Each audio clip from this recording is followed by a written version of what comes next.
Bom dia, vamos para mais uma aula de Química, hoje com volume 5, módulo 22, Reações de adição 1, Química 1.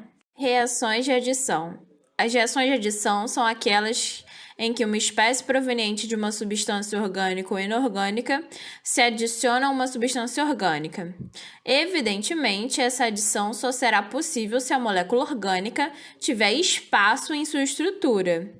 Ocorre hidrocarbonetos insaturados, como por exemplo os alcenos, os alcadienos e os alcinos. Então, de modo geral, ocorre a quebra dessa ligação dupla ou tripla que tiver, e esse elemento inorgânico vai entrar nessa cadeia para poder suprir essa quebra dessa ligação. Reação de hidrogenação. Nesse tipo de reação, como o nome já diz, a adição de hidrogênios dentro dessa molécula orgânica. Então, vai ser necessária a utilização de um catalisador, na maioria dos casos de hidrogenação, e por esse motivo essas reações são conhecidas como hidrogenação catalítica, porque a gente precisa de um catalisador para que elas aconteçam. Ocorre normalmente em alcenos e alcinos, mas pode ocorrer em compostos de outras funções, desde que os compostos destas tenham ligações duplas ou triplas entre carbonos. Os catalisadores mais comuns nesse tipo de reação são níquel, platina e paládio. Observe algumas hidrogenações catalíticas. Então, a gente tem a hidrogenação do alceno, onde a gente tem a quebra dessa ligação dupla, esses hidrogênios entram, formando um alcano. A gente tem a hidrogenação parcial de alcina, quando a gente tem uma tripla, a gente quebra uma das ligações e a gente tem um alceno. Ou a gente tem uma hidrogenação total de um alcino, quando a gente quebra as três ligações, a gente quebra a tripla e a gente transforma num alcano. Como mencionado anteriormente, a hidrogenação não ocorre somente em hidrocarbonetos. Pode ocorrer em compostos de outras funções que contenham ligação π na parte do hidrocarbono, ligação π entre os carbonos. Então, observe a reação a seguir. Então, aqui a gente tem o álcool, onde a gente tem uma dupla, Então, a gente vai quebrar essa dupla e vai entrar esses dois hidrogênios no lugar.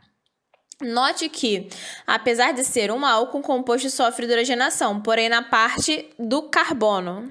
Reação de halogenação. Ela é bem parecida com a hidrogenação catalítica, só que a diferença, ao invés de a gente colocar hidrogênios, a gente vai colocar halogênios. Então, esses halogênios vão atacar esse alceno e esse alcino. Os halogênios que a gente utiliza são cloro, bromo e iodo, porque a reação com o flúor é muito difícil de controlar, então não é utilizada. Ainda assim, a utilização do iodo molecular é muito pouco favorável, porque essa reação é muito lenta. Então, observe a reação de cloração do propeno. Então, o propeno tem uma ligação dupla, essa ligação dupla vai se quebrar, e para suprir essa quebra dessa ligação, vão entrar dois cloros na cadeia. Então, a gente vai acabar dizendo, que foi sintetizado um dialeto vicinal. Então, dois aletos vizinhos. Então, para fixar melhor, observe a bromação parcial do etino.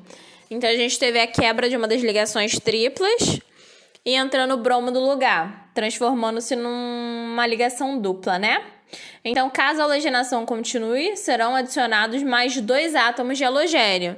Então, para quebrar essa dupla agora que foi formada, a gente vai ter um outro halogênio ali, tudo bem?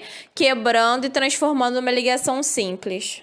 Reação de hidrohalogenação. Então, ela vai se tratar de uma adição de um composto do tipo hidrogênio e um X, onde esse X, na verdade, é um halogênio, podendo ser o cloro, bromo e iodo. Então, por mais que o flúor pertença também a essa família dos halogênios, a adição do flúor é muito difícil de controlar, o mesmo caso, que a gente viu da passada. Então, por isso, não é uma reação comum ou fácil de realização. Diferentemente da reação que foram mostradas até agora, ao adicionar um hidrohalogênio a um composto insaturado, caso o composto não seja simétrico, existirão modos diferentes do hidrogênio e dos halogênios entrarem na molécula.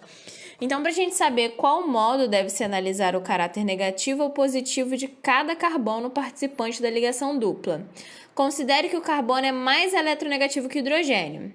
Já nos hidrohalogênios, o hidrogênio é sempre menos eletronegativo que o halogênio. Logo, o hidrogênio fica com caráter positivo e o halogênio fica com caráter negativo. O hidrogênio do hidrohalogênio irá com maior facilidade para o carbono com maior caráter negativo.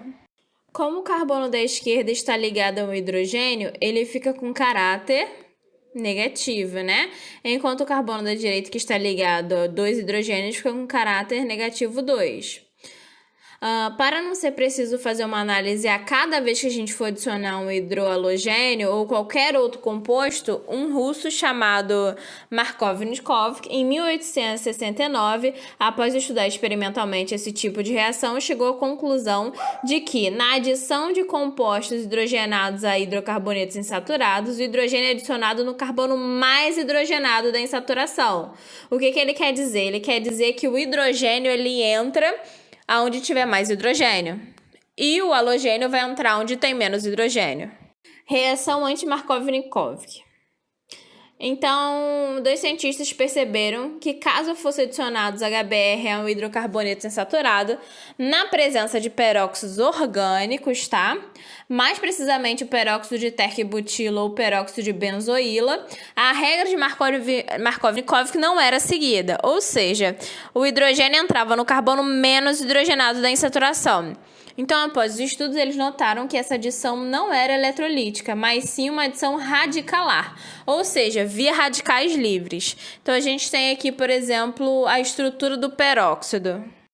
Vale ressaltar que a reação de Krafft só funciona de maneira controlada com HBr. Então, observe, essa reação só vai acontecer, tá, com um ácido bromídrico em meio ao peróxido. Então, nesse caso, o hidrogênio ele vai entrar no carbono onde tiver menos hidrogênios. Adição em alcadienos conjugados. Apesar dos alcadienos serem compostos insaturados, neles as adições podem ser totalmente ou parcial, ou seja, podem ocorrer com a quebra de uma ou duas ligações π. Em especial no alcadieno conjugado, pois nele ocorre o fenômeno de ressonância.